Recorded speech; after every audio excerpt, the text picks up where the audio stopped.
The following podcast is a TJ DeSantis production. Comments, questions, and inquiries can be sent to DeSantisProd@gmail.com. Are you talking shift? We are. It's time for the We're Talking Shift podcast. Now. Here to talk shift are your hosts, Loree Bischoff and Candace Parisi. We're Talking Shift. Welcome to the We're Talking Shift podcast, a podcast where we talk shift because we believe the antidote to feeling stuck is found by shifting our thinking and learning to listen to our guts. I'm Candace. Hey, and I'm Loree. And today on our Going Rogue segment, we're going to be talking with Ms. Kara Britz. We are super excited about this because if you're a fan of the hit NBC show The Voice, then you have definitely seen Kara. Now, in addition to being the lead backup singer on The Voice for the past almost 7 years now, Kara has worked with Cher, Joe Cocker, Jordan Smith, and the Japanese superstar Eikichi Yazawa. And as if that's not enough, she's also currently a member of Blake Shelton's band and gearing up to head back out on the road for his Friends and Heroes tour kicking off early in 2019. So we're going to be talking to Kara about how going rogue ultimately landed her one of her biggest breaks, which has led to the success that she has today. Kara, we're so happy you're here with us today. I'm so excited to be here. Thank you guys so much for having me. Thank you so much for being here. I have been creeping you online for about a week and a half. So excited about you coming on the show. Thank you for taking your time. You're awesome. Oh, heck yeah. Thank you. It was perfect. It worked out great. So I'm right in the mood for this. So I feel really good about it. In a good headspace. Good. Well, awesome. Cool. In all full disclosure here, I have been a big fan of Kara's for quite a few years now because she actually, besides being like kind of famous and amazing, she's one of my daughter's besties. That's true. Yeah. So I couldn't do life without Montana, so thanks for having her. Well, it's the least I could do for you, my dear. Yeah, thank you, Loree. No big deal. Just, birth a human. That's my best friend in the world. Don't ask me to pop out another one for you, though, girl. One is all you get. Don't be selfish. That's good. That's hilarious. Yeah. Who am I? That's awesome. No, yeah, that's absolutely true. I've been a huge fan of the Bischoffs for years. I mean, Tana and I met on like a really funny story, and then I just fell in love with your whole family. So I'm so excited to be here with you guys. And Candace, I've heard so much about you, so I'm really excited to get to know you too. You have to be awesome if you're hanging out with them. So this will be easy. Yeah. Yeah, I'm a big deal. I'm a super big deal. And I should have been a big deal in the same way that you're a big deal, but I can't sing. When I was a kid, all I wanted to do was be a singer. And do you remember Star Search? Yeah, heck yeah, I remember Star Search. Okay, yeah. And so every fucking day I would watch Star Search, and I was sure that I was going to be on Star Search. And my like once a week, I was a really I was kind of a little bit of a liar when I was a kid. And so once a week I would tell my mom, like at 6 years old, I'd be like, "Mom, Star Search called and they want me to come in and be on the show." And she would, every week, she would be like, "All right, pack your stuff up, let's go." And she'd get me in the car. Oh, how cute. And then right on our drive to Star Search, right, she would say, "Hey, should we stop at Dairy Queen and get an ice cream first?" She did this every time. "Should we stop at Dairy Queen and get ice cream first?" And I'm like, yeah, we should. Yeah. Please tell me you weren't dropping like F-bombs at that age, right? You weren't dropping F-bombs at that age, though, on the way to Dairy Queen, right? Yeah, maybe I was. I brought up in a rough area. Yeah, and so she would she'd take me to Dairy Queen, and then she'd say, "Oh, they canceled with you this week, but they're going to call you in a couple weeks." And I'm like, "All right, I have ice cream. It's cool. We can just go home."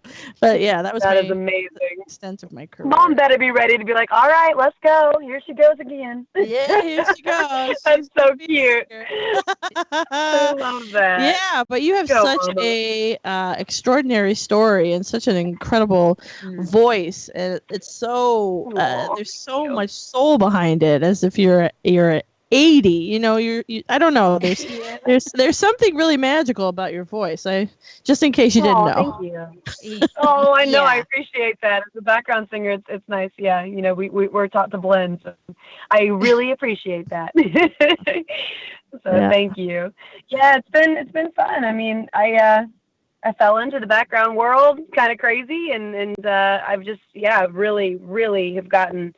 It's that whole luck meets opportunity meets preparation. Just the whole thing lines up, and you're just like, oh my God, you know, it's been quite a ride and really amazing. So Yeah. I'm excited to kind of dig in, remember a few of these things that I did. Yeah, you have had such an amazing journey. Like, I mean, Candace just shared she wanted to be a singer when she was a little kid. And so did you have that same experience? Did you know from the time, you know, that you could walk and talk, was that your calling that you knew from a really young age?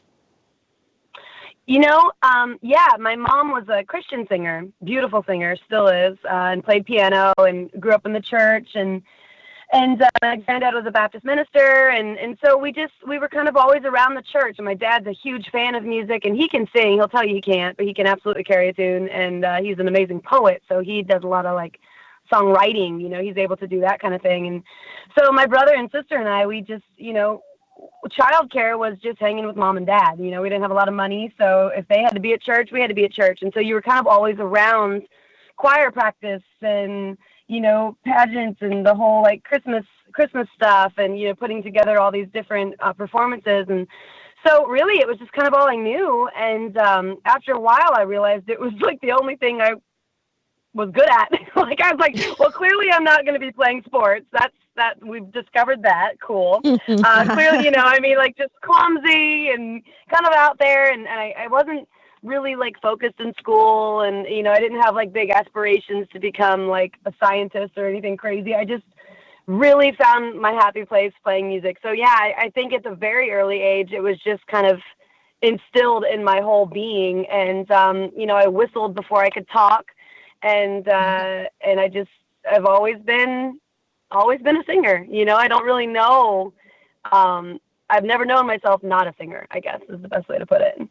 Yeah. So yeah, I was really lucky with that, having my family be involved in it as well, you know, because it wasn't something that I had to find later and discover on my own. A lot of my friends, you know, their families aren't musicians, and they had to kind of discover that they could sing. And it's that's why I think it's so important, you know, with music in the schools and stuff, because sometimes that's really the only language people can really speak, you know? So yeah, so I got lucky. Yeah.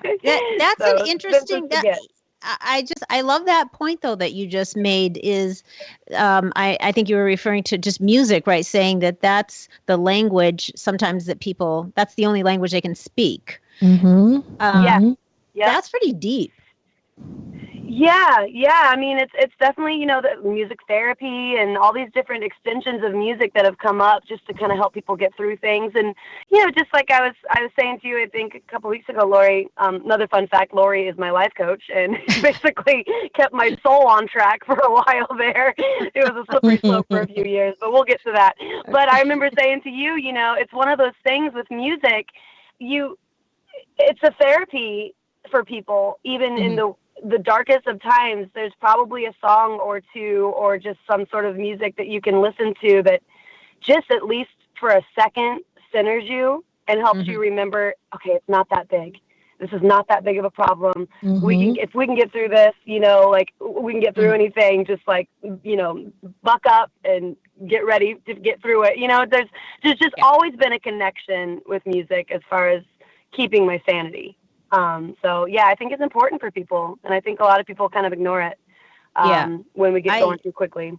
Yeah, I find that to be true too. Music is such a, it is one of the most powerful mediums to change your state, you know, your attitude, your state of mind. It's so powerful. anybody that listens to music gets that. I mean, you can listen to particular songs and it's either gonna, they can bring you up, they can make you thoughtful, they can make you moody, they can take you back to a situation from yesteryear that maybe is not pleasant. I mean, it can move you all over the board emotionally, and it is a really powerful tool. I think that's really interesting. Yeah, I think it's you can find all sorts of emotion inside of music. I know that if I need to have a good cry, I'll listen to Sam Smith. Sam Smith in the shower. Yeah. It's over. Why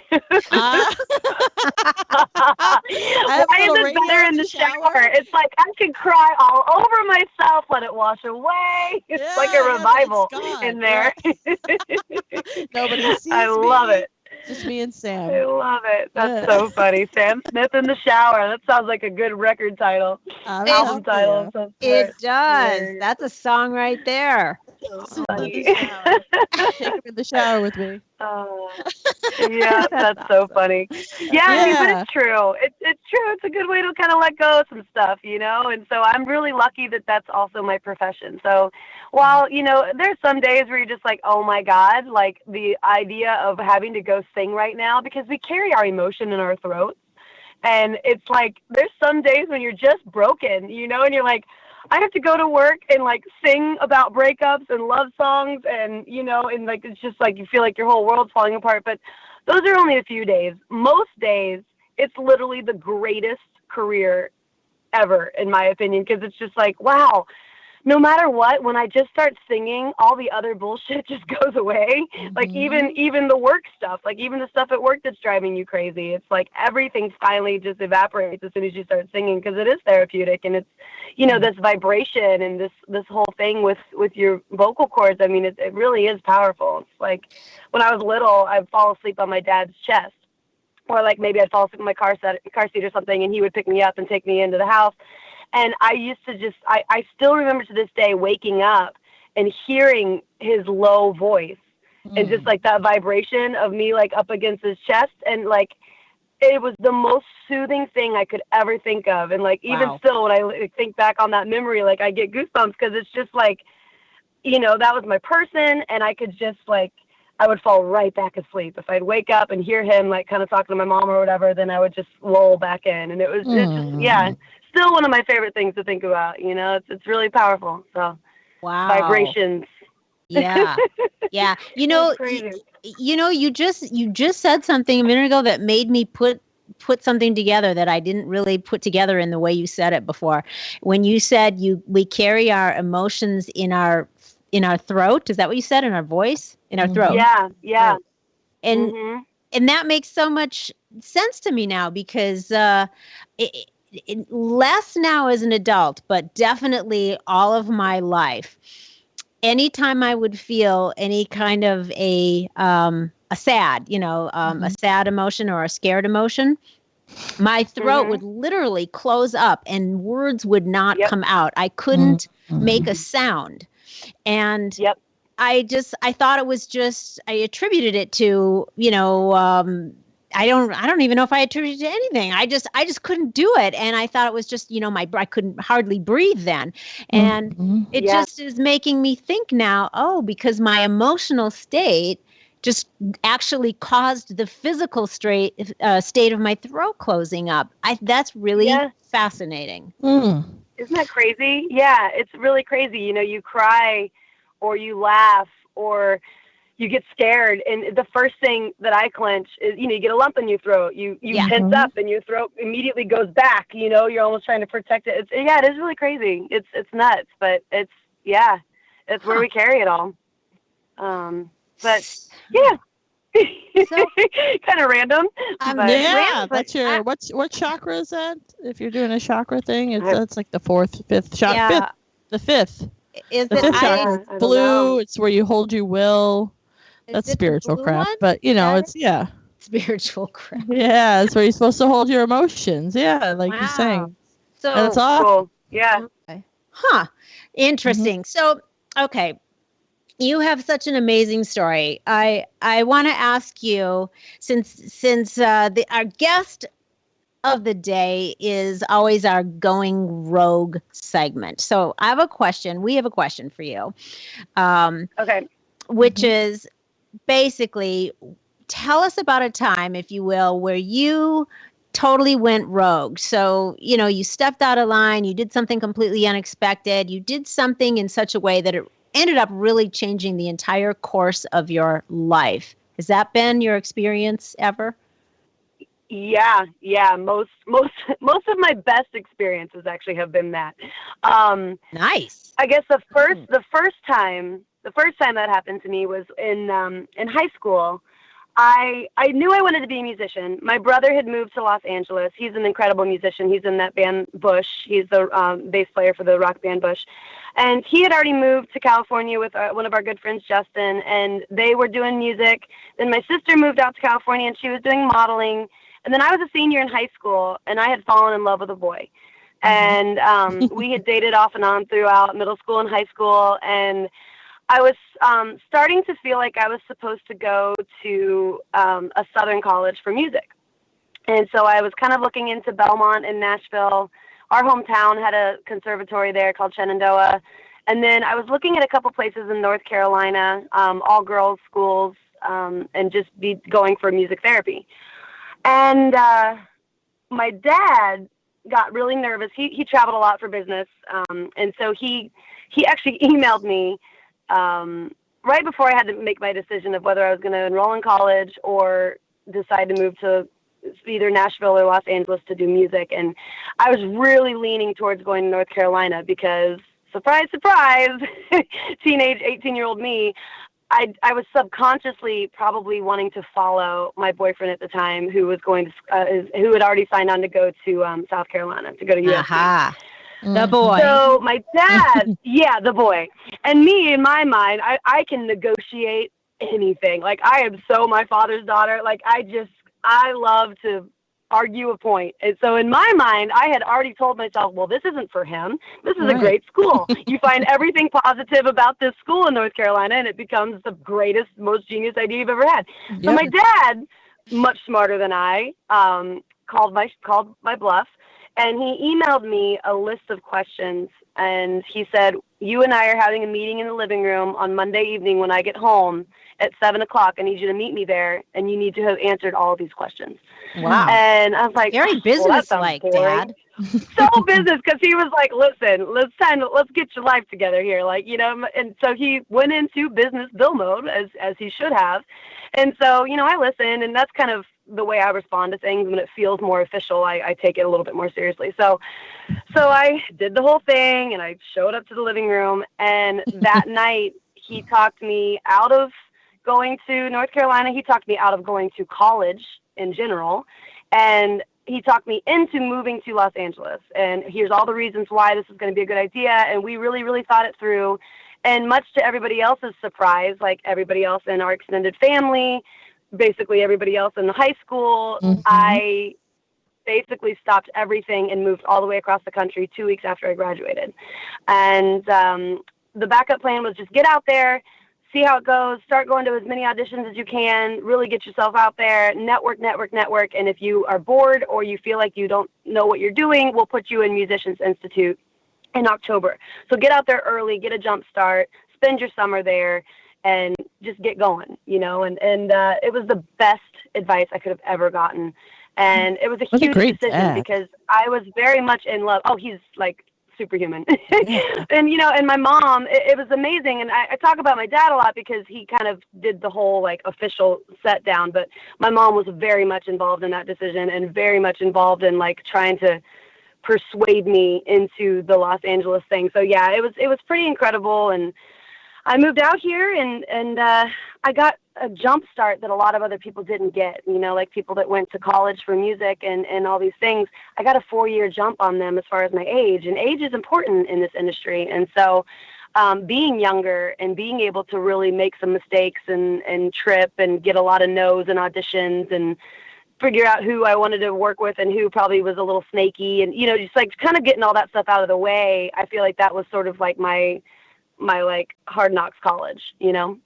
Jeez. So, got story. street smart. Really, yeah, that went you rogue. really had atypical. Your parents were very atypical. You know, the story that you just Yes. told, I think probably so many people have had the absolute opposite experience. Oh yeah, Yeah. yeah. Parents 100%. want to protect they think they're protecting their kids by like pushing them right into college because they don't want you to live on Right. the streets and da da da da da. Da. But I think Yeah. that's incredible that your father, your family said, follow your heart, follow your dream, follow your truth. I think that's Not the amazing. boy. And you know the thing, Yeah, not too the is, boy. yeah, and right, you know, I think that's the thing, because really they were still teaching me to do the right thing and do the responsible thing, because I was actually going to follow my heart to North Carolina. right. But they were like, follow your talent, because they also knew that I was good enough. You know, they believed in me and they thought, okay, she's got a good head on her shoulders. We believe that if she goes out there and moves in with her siblings, my sister was modeling at the time, so she was my first roommate. They're like, if she goes out there and sticks close to her sister and really, really does this, we believe that she can make it. You know, like if I was a shitty singer, I know they wouldn't have done that. They would have been like, college is a great idea. You should really go. And, You should follow work on that boy. cooking He and seems really nice. let's get you into a home somewhere that somebody else could feed you for a while. But like they believed in me, and so that's kind of the way it worked. But yeah, it was really kind of crazy and very atypical. But at the same time, when you really think about it, I feel like they were almost saving my career, because they knew that I was going to be complacent and I was going to start not following things that I wanted to do, and knowing my personality and knowing my free spirit. I think they know that it would have been a slow death, just to be like a mommy. And so, yeah. Where is this guy now? Yeah. Well, that brings you to my second going rogue story. I don't know if you're ready for it, but I'm ready. Yeah, let's go. Where's this guy? I need to know what this guy's backstory is. Who is he? Well, okay, so this guy is one of my best friends in life. So my high school sweetheart is still one of my best friends, and his name's Austin. And amazing guy. And we just have this connection. We just love each other. And so we dated off and on. We continued to date long distance when I moved out here, because we were very much in love. And then life got in the way, and we both wanted to kind of go and just live our lives. And we had always agreed that we didn't want to be married before 30, just because we didn't believe that we were fully grown or had the experiences that you wanted to have, or the travel, or, just to kind of have that freedom to make your own decisions for a while. So we dated for a while into my move to LA, and then we broke up. But then we just always stayed in touch, and we would get back together and break up, get back together, break up. Then finally we got back together and decided, okay, let's really try this. And we were probably 27, 28. And he was living in San Diego at the time, because he ended up actually transferring out to San Diego from USC. So he was down in San Diego, I was in LA. And we dated long distance up and back and forth between San Diego and LA for, I think, 1.5 years, 2 years. And then he got a job where he could work from home, so he was able to move up to Los Angeles. So we moved in together, still together. Then we got engaged, and we were planning our wedding. And then things just kind of started to fall apart. And so that was when I went rogue for the second time, because I was supposed to get married last year, and about 6 months before the wedding, I woke up one day and just had this feeling like, oh my gosh, what are we doing? And it just felt like when we were supposed to be getting closer together, we were getting further apart. And I just had this really weird feeling like I wasn't done yet. I wasn't done getting to know myself. I wasn't done getting to the place that I wanted to be in my career. And I just felt like, as a partnership, it just wasn't working for us anymore. And so that was the second time I went rogue. I actually decided not to get married, became suddenly single at 32. And yeah, it's really different out there now in the dating world. Let me tell you, it takes some real cojones to be single these days. Yeah, you got to get a lot of apps. Lots of apps, I hear, if you're single. Apparently that's the thing. And I'm over here like non-tech savvy, like, wait, you're supposed to know in one picture if you like this person. Like, how does that work? That is not normal. This is not cool. So yeah, auntie over here, I'm like accepting my fate that maybe this is it. Maybe I sing a lot and I just like pray that my nieces and nephew will just like take care of me when I'm old. That's what I'm hoping. So while I'm still hopeful, yeah, it was kind of crazy. But I say all that to say, you know, he is such a great friend and really just like that special person. You know, he really is. It's just, we just weren't meant to get married. And it was one of the hardest decisions. And me and him, we're still friends. I was kind of joking with him the other day. I said, you know, it's almost like I wish you would have like thrown me down some stairs in a horrible way. I know that sounds terrible, but like it would have been a lot easier to define why we left each other. But it was such an emotional, like such a much deeper decision for this not to be the right thing to do, that it was a really hard thing to navigate. And that's when I started calling Loree weekly. Just because I really, the one thing I needed to get out of that, because when you go rogue, you sort of don't really know where the ground is. Like you're kind of like floating for a while and like just trying to find your footing. And I didn't know why I did it, but I just knew a couple things that I needed to get out of it. And one of those things was I need to know myself better so that I don't get into this position again, because not only do I hurt myself, I hurt other people. And second of all, I really need to figure out how to not harden my heart, you know, because it's when you're a musician, when you're in this industry, it's really important to keep that personality. I mean, and I guess this is in life too. It's important to just keep your personality. And I had to almost remember who I was, because I was sort of trying to mold into the one that was ready to get married and buy a home and, you know, get the kids and the farm and how am I going to take time off if I want to get pregnant? You know, you start to kind of think of all these things. And I just don't think it requires that much thought if it's the right thing. So Loree really helped me kind of figure out that you don't have to do everything on a strict timeline, as I think we're kind of taught throughout the years just by society. Yeah, Loree's pretty awesome. She's pretty awesome at that. And most people can't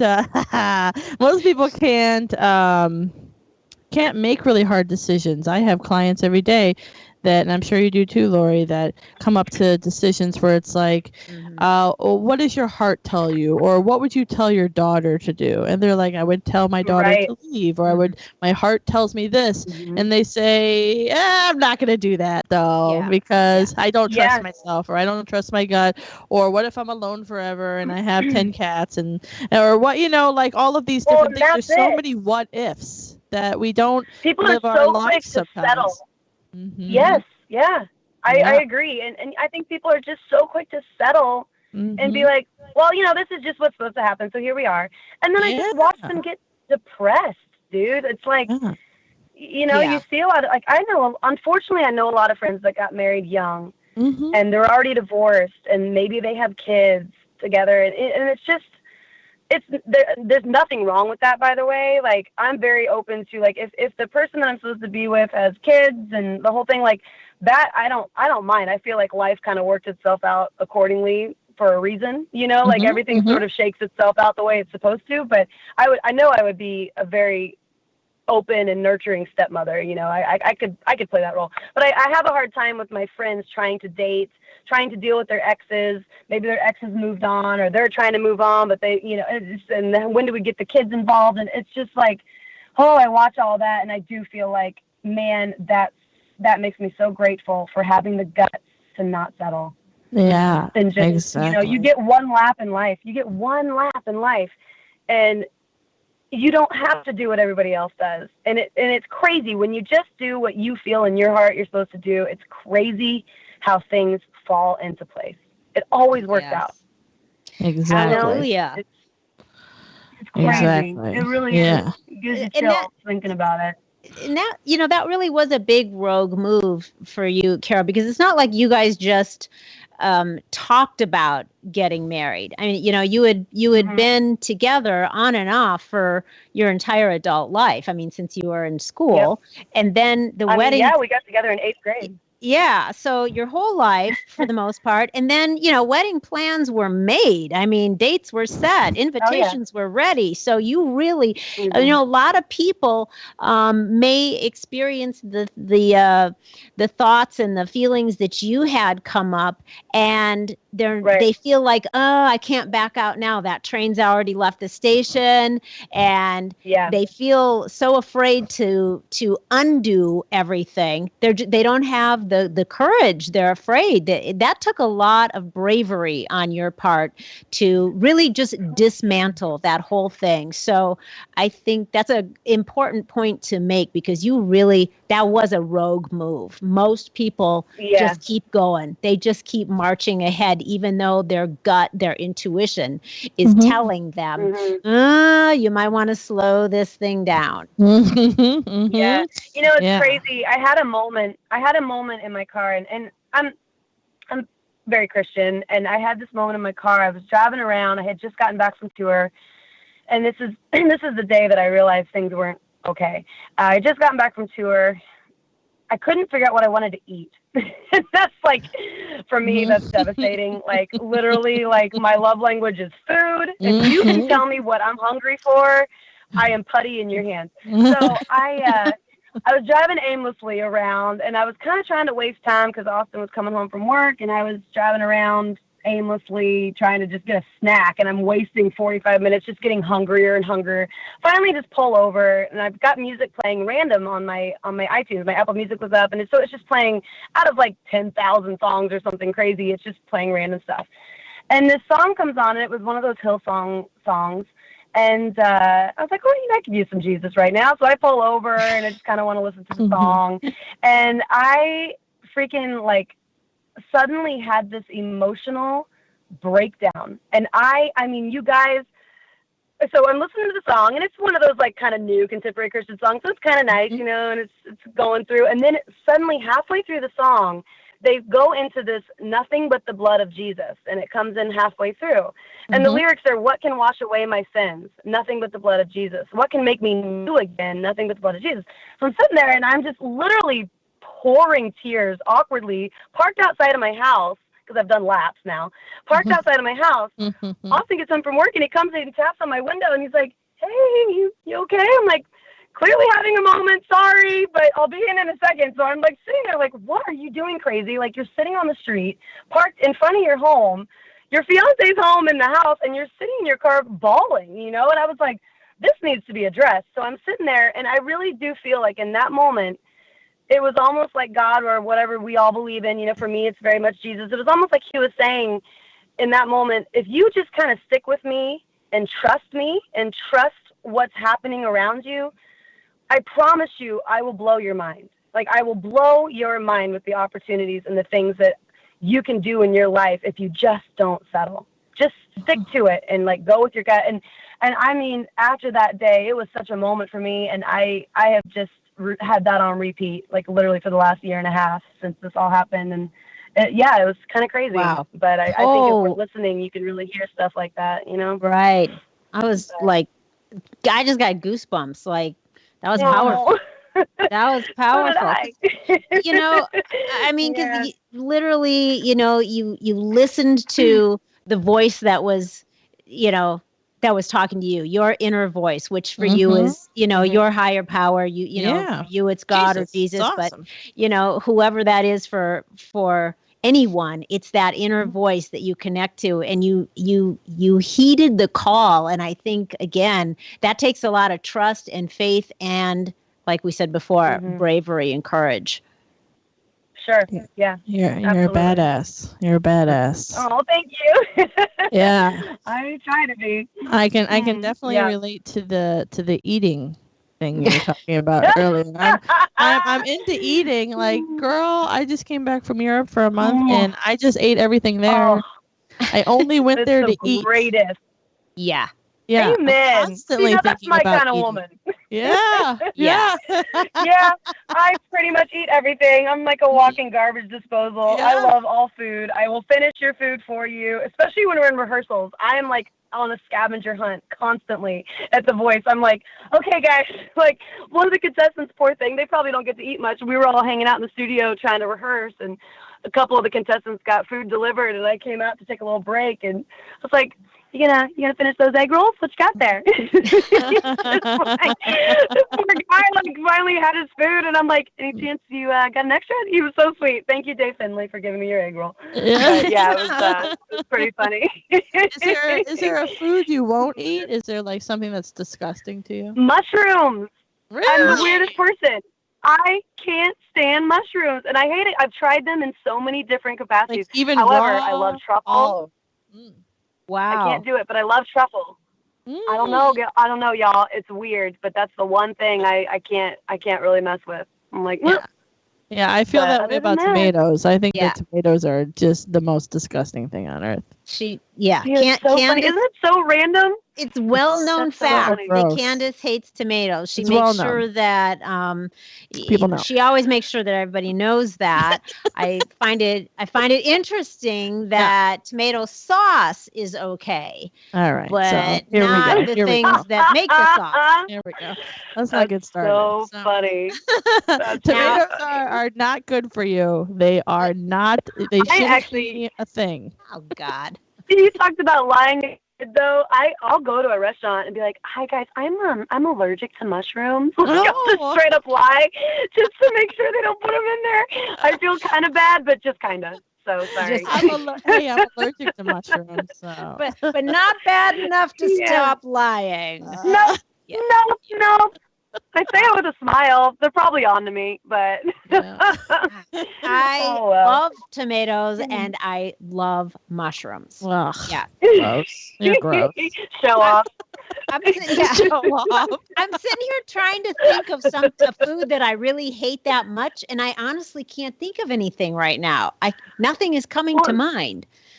I feel like I have a weird guilt that I don't like them. I don't know why. I've tried them so many ways, y'all. Like really, there's one sushi place in West Hollywood that does this live scallop thing, and then they bring out some sort of sauce, and it has shiitake mushrooms in it, and I will eat those and destroy them in 1 second. But that's the only time I've ever liked them, and I don't know if it's because it's smothered in this sauce that's made it basically like candy, but it's really good. So that's my saving grace. Yeah. You put sugar on anything, I'm pretty much in. Sorry. Awesome. Oh my God. Wow. This is a bit of an occupational hazard at 33 that I will eat anything because it just kind of sticks everywhere now. I'm like, oh God. Thank God I found like a workout. Yeah. It just stays. It stays, and it takes you like 6 months for it to go away. It's awesome. It's awesome. Oh wow. So stupid. Oh wow. Well, good. So female from the farm in Virginia goes to LA and goes rogue, leaves the boy, leaves the hometown, doesn't go to college, goes off to LA, and then breaks her wedding plans with the boy that ends up also in LA. Bless his heart. Gosh, also I'm sorry. Jesus Christ. He's okay now, right? He's okay though, right? Oh yeah, he's great. I just you feel guilty just even bringing. Yeah, he's a pretty private guy, but yeah, he's great. I mean, he's always going to be great. He's got a killer job. He's very handsome. I'm sure he's fine. You're backtracking. You're like, no. What I really want to say about him. Right. He has the smoothest hair. He has. He does. I mean, shit. I spent 16 years with him because he was ugly. I can guarantee that. Like, Don't worry about that. He's fine. All right. Well, when he listens, I'm sure many women are very happy he's single, I'm sure. Yeah. Oh, yeah, I'm sure. You're welcome, ladies. You're welcome. Yeah. All right. Unfortunately, that is all the time we have today, but stay tuned for part 2 next week. So we hope that you enjoyed this really exciting interview with Kara, and we would love for you to go give us a rating on iTunes. If you like what you heard, leave us some comments, and you can find us also on Patreon. Patreon.com/talkandshift. Yeah, and we have a website. It's WordTalkingShiftPodcast.com, and you can find us on Facebook. You can find us on Instagram. You can find us on Twitter at Word Talking Shift Podcast. So go out and make some shift happen. Hey, you too, Gary V. The preceding podcast was a TJ DeSantis production. Comments, questions, and inquiries can be directed to DeSantisProd@gmail.com.